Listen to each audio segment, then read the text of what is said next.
Hi everyone, thank you for tuning back in to Tenderness for Nurses. I've had a little bit of a hiatus while I've been working on the whole Tenderness for Nurses platform. We have got some really exciting things planned. There have been some journals I've developed around those of you who want to reduce drinking or stop drinking, so have a look at the website and check those out. But we've got some amazing guests this season.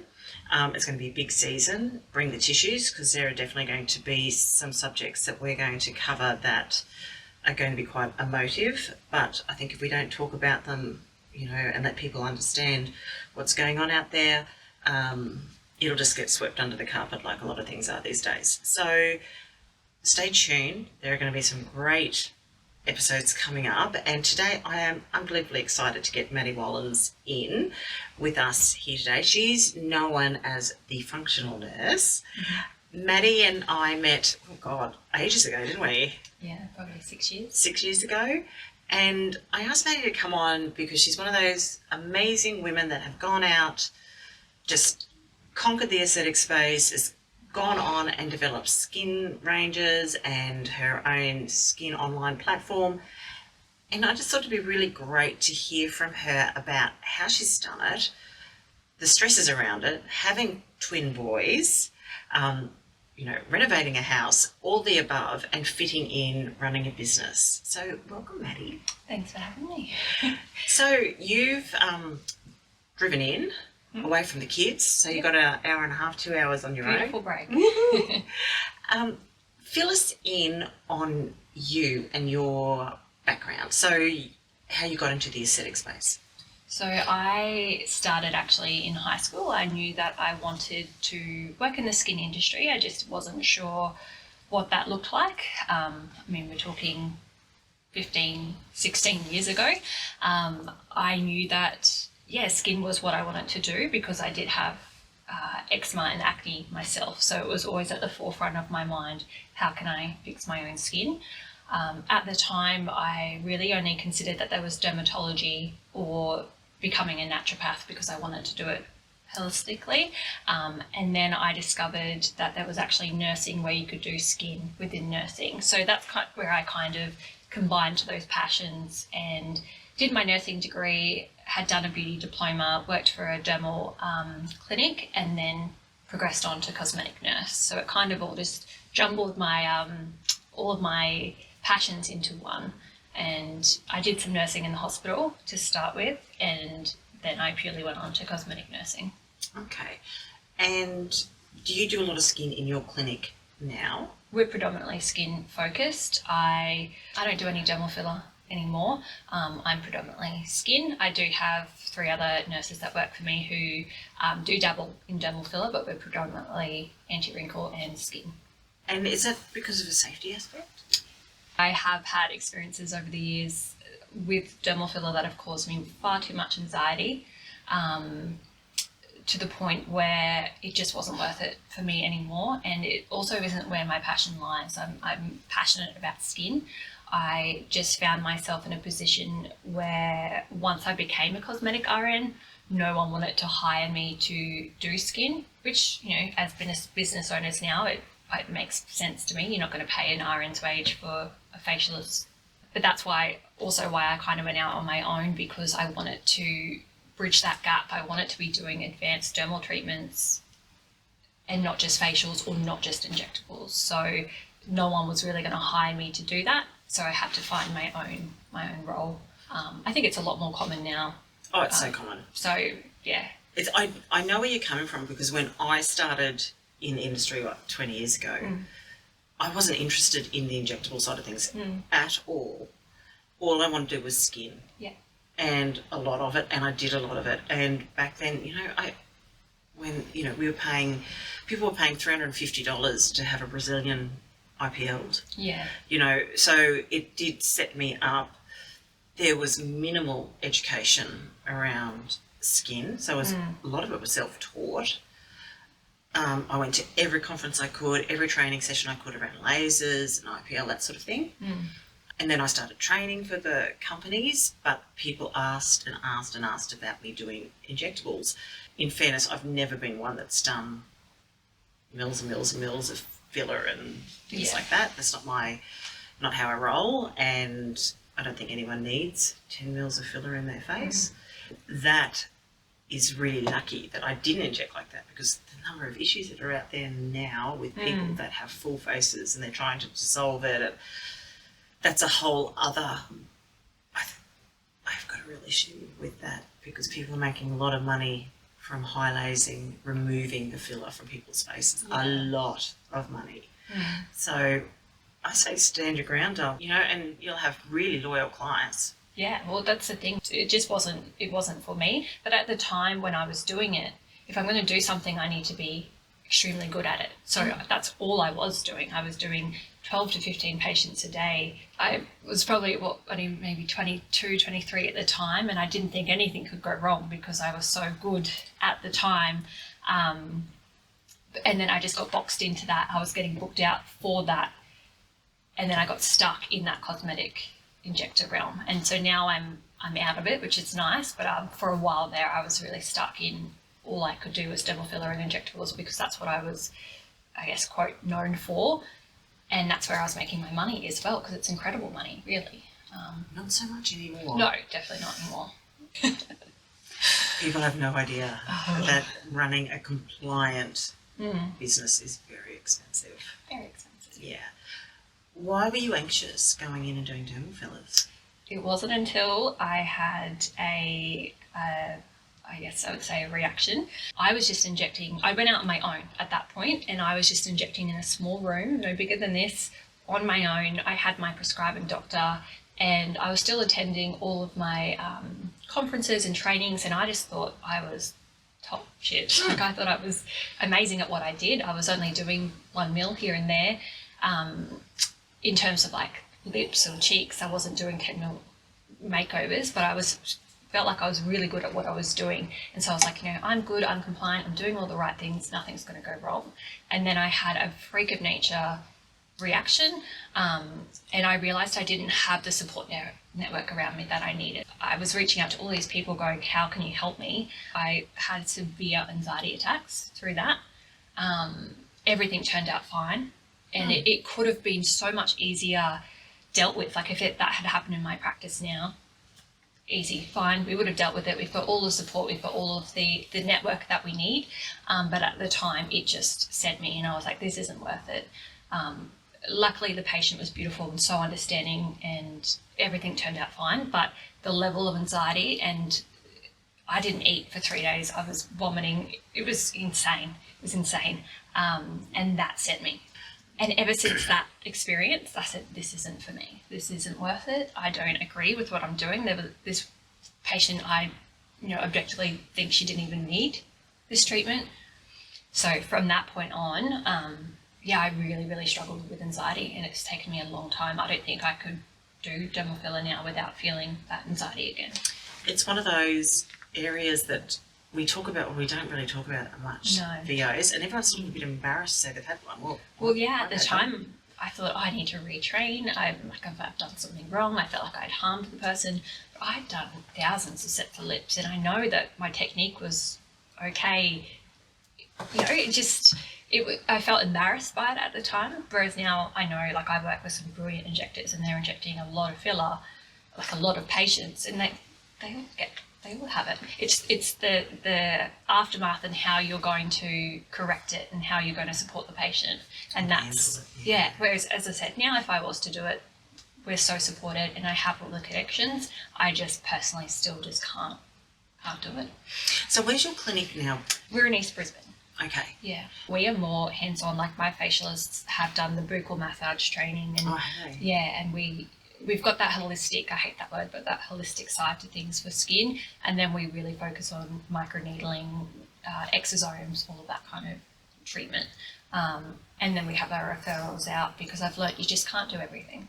And that's why I expanded it. I was never going to have staff. It was always just going to be myself. But I was doing like 15 clients a day, and I'd do a set of dermal filler lips, and then I'd have a relaxing facial booked in, and then I'd do microneedling, and then I'd just have all of these treatments, and then I'd have a holistic skin consultation, and I just could not do it all well. So now I have a team that do that. So is diet a big thing that you talk about with your clients? We've always had a naturopath work within our clinic up until now. She's on maternity leave, but I've had nutritionists work for us as well. So, that's a huge element of our consultations as well within our scope of what we can talk about of it.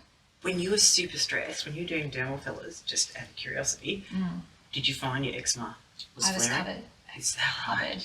When I first went out on my own, I mean, it wasn't just dermal fillers that was causing the stress. That was a very small part of it. Yeah, it was the complete burnout. I was still trying to work at the hospital.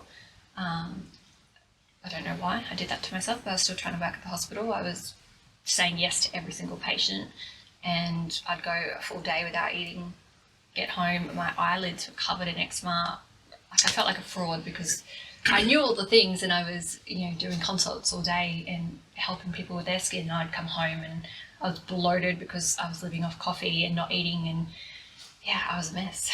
Burnout is really rife in the cosmetic space, but no one is talking about it because there is so much stress in this area with compliance, and I hate to say it, with how nurses are being treated by doctors, the fear of not doing the right thing, the amount of money we're spending on being compliant, and don't get me wrong, Queensland Health, those rules have been there for a long time. They just turned a blind eye to it, whereas they're not now. But it is highly, highly stressful, and I think there are a lot of nurses out there that are just shutting clinics because they just don't want to deal with all the rubbish that's out there. It's nasty at the moment. It is. In our industry, it's, I wouldn't say easy, but the opportunity to have your own clinic is there for anyone because you can just open a 2x2 room and have your own business. And I mean, that's how I started, but I am very honest with the nurses that I speak to in that, do you want to be a good injector or do you want to be a business owner? Like, why are you wanting to go out on your own and have your own clinic? Is it ego? Is it the excitement? Because I guarantee you the novelty of that wears off very quickly, and then you're left being a business owner. I am by far not the best injector there is anymore. I'm not even injecting dermal filler anymore. Whereas when I went out on my own, I was at the top of my game. I was booked out 3 to 4 months in advance, at every conference, doing every injectable training that there is. Whereas now I spend my days doing HR, accounting, marketing. I'm in an SEO course at the moment. I'm it's not full on, isn't it? So I'm like, is that what you want? Because I want to be a business owner now. I'm so okay with that. Whereas most of them go, no, I want to be the best injector. Like, I'm not saying that you can't, because you certainly can, but there's going to be a long period of time where you're not, until you can get your business set up. Like now I'm really grateful my business is set up. I have a clinic manager who runs it. I have a team that can kind of manage themselves. I could go back in full time and focus on being an injector, but I don't want to be. I think a lot of nurses that I know went out, got themselves into a lot of debt with a beautiful clinic, and the excitement of it, and as I said, like the novelty does unfortunately wear off pretty quickly. Some are loving it and thriving, but others have gone, holy crap, I can't be an injector and a business owner and manage staff. What do I do? And I think, I've seen quite a few shut down with all of these changes now, which is really sad. I don't really know where I was going with that. But Well, when I first opened up my clinic in Albion, I was still doing 2 to 3 night duties a week, and then I'd come in and work. I never wanted to be a business owner. It just happened. So would I class myself as, a businesswoman? Probably not. I've always been more clinical and enjoy the clinical side of things. But unfortunately, if you run a business, you also have to do business stuff. You just have to. Yeah. And, I really like the fact that there are clinicians that I don't even know will reach out and ask for help. I love that. And, as long as they've done the right thing, I'm more than happy to help. If they haven't done the right thing, which you work out pretty quickly, I always refer them back to their own team. But often what happens is their doctors are MIA. They don't know how to manage a vascular occlusion or an adverse event or something. They don't. Yeah. Yeah. Yeah.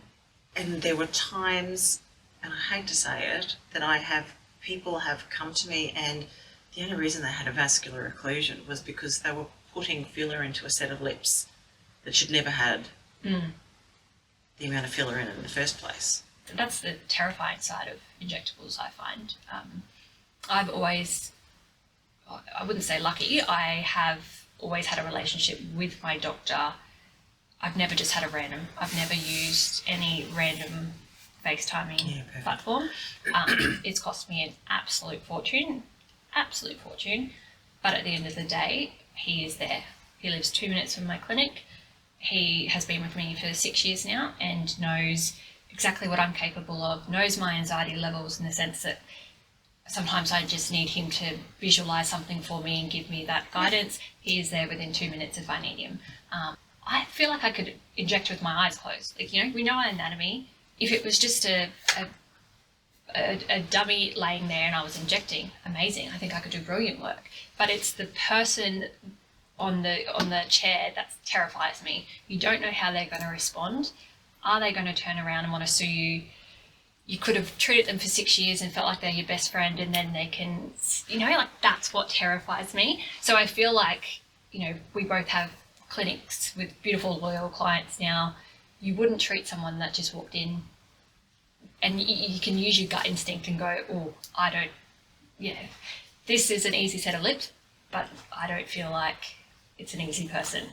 That makes sense. That makes sense. And noses are probably easy for you to do in the sense of anatomy and the actual technique, but knowing that person's going to be compliant, go home, tell you if there's something wrong, that's what scares me, is the unknown. Yeah. So fill us in on your skin range and online platform, because you were onto that before so many others were. Thanks for noticing. Well, initially I was just stocking other brands. Using natural skincare was my thing, particularly for my eczema, and so it really never aligned with what the clinics were stocking. Then I ended up going out on my own and stocking just a few of those brands. COVID hit 4 months into opening my clinic. So I had a lot of stock and I found clients were still asking for the products. We would drive and deliver the products, and then he's a tech nerd, so he was like, let's start an online store. When I opened my big clinic, we had a shop front, we still do, where we stocked all the brands, but there were certain things missing. So I'd be like, I really want, a 2% niacinamide, or there were certain products missing. So I decided to formulate my own. Dealing with micro batches at the time, the preservative systems aren't great. So that kind of went out the window, and then I just went a little bit more commercialized with it and had to step up the preservative system. It's no longer micro-batched, a lab fills them, and it's just taken off from there, which is really exciting. So what's the name of your brand? The Functional Skin. Okay. Probably shouldn't have named it the same as the clinic because it gets a little bit confusing. They are two separate companies and will remain separate, but it's been a really exciting venture, and it's really made me think I want to be more of a business owner than a nurse. Just the uncapped potential and the excitement that it gives me. I'm able to help more people with skin than I am in the clinic. I'm capped in the clinic.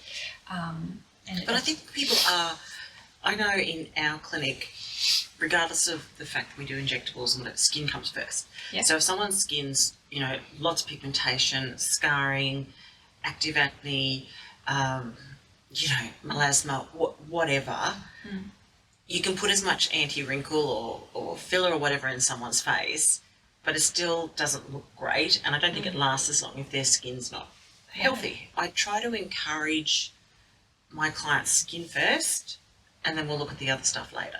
Yeah. And I have no doubt you're probably the same. Yeah. Or I think for me it's more educating them that they are two completely different, different goals, and particularly in the skincare industry, a lot of the marketing is trying to market what we can achieve with injectables, and you can't. No. The skincare is not going to change your life and change your facial structure and all of that you're promised. It's working on the barrier. If you want those things changed, that's injectables, and that's why I have both. So we all now have both as the option. A lot of people have mentioned over the years that like it's contradicting that I have health conscious skincare, but then I inject as well. From like you can't compare the two. Health conscious skincare is working on the barrier, and it's about not having a daily dose of a toxin that's not required, or not, I guess, that the client isn't aware that they're consuming daily, whereas injectables is a medical consent, consulted, it's doing what it needs to do, it's getting to the root cause. You're Botoxing a muscle, getting rid of those lines, it's doing what it needs to do. What are your top 5 skin tips? Our body is, or our skin is a reflection of internal health and our environment as well, external environment. So before we go lathering on products without any idea of why our skin is presenting the way it is, understanding the underlying issues. Water consumption in terms of filtered water.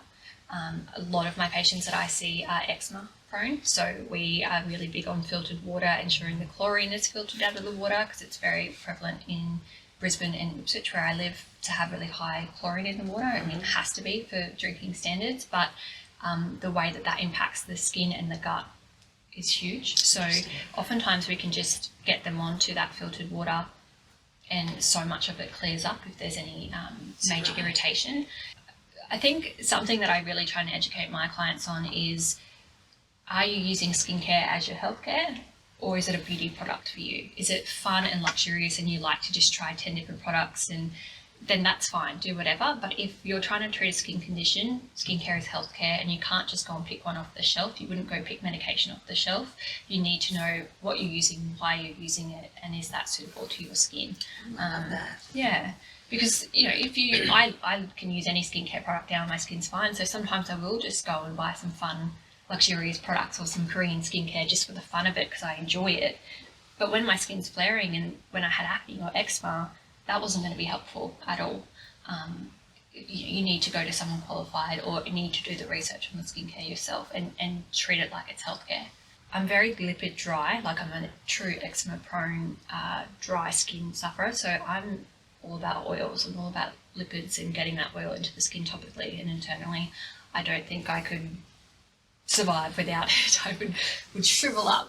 So for me, it's oil, and I think it's funny because my whole life I was told to not put oil on my skin. So I was always, super dry, but now I can't live without it, and it's one of our top sellers in our range as well. Sunscreen. It's a hot topic at the moment. Very hot topic at the moment. And I have to say, I've had to throw out a couple of my sunscreens that I had at home. Same. It's really quite sad. Like, having been on the other side, I formulate my products. I rely on my labs to do the testing. I do, invest in third-party testing.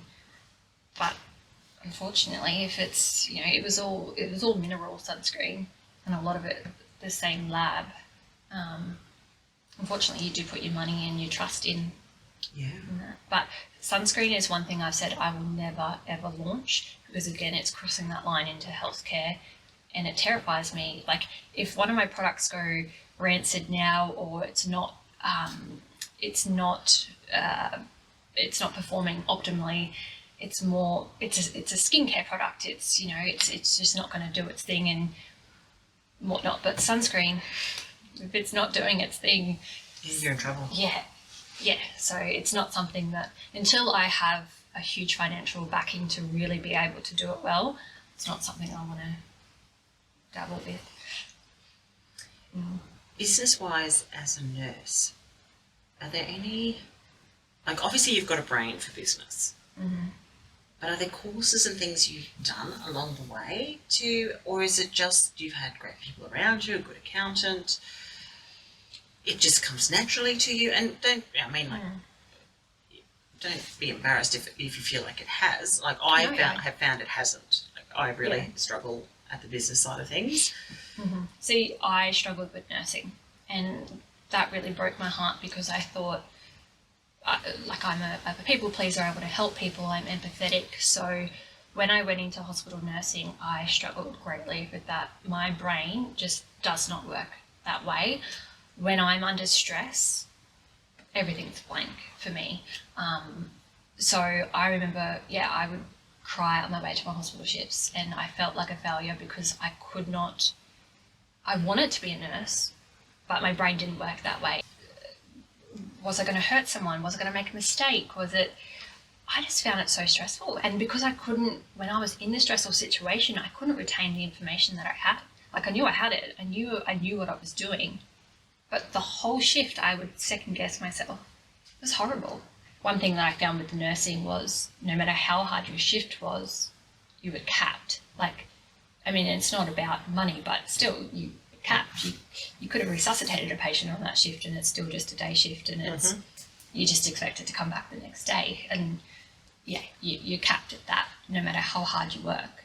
Whereas I feel so excited and uncapped with business.